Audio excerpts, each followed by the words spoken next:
Ba RDCs abagenda okufuna emmotoka olwaleero nga ffenna bwe tukimanyi emmotoka zino zituyamba okutambuza emirimu gyaffe.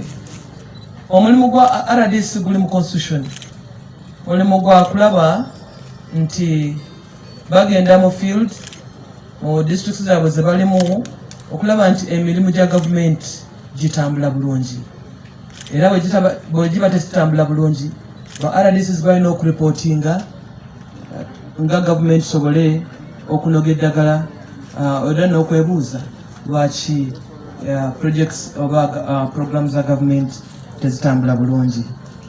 Ffenna tukimanye nti guno gwe mulundi ogwokubiri okuwa ba RDCs motoka.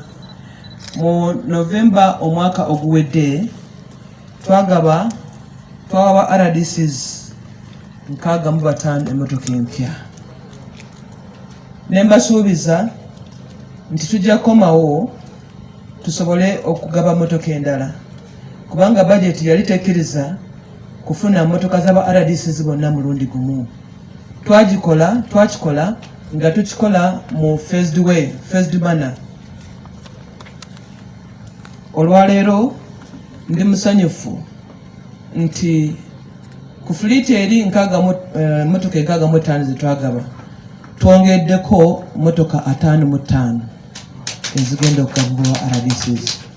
Kino kitegeeza nti ba RDCs bonna mu Uganda kati balina emmotoka.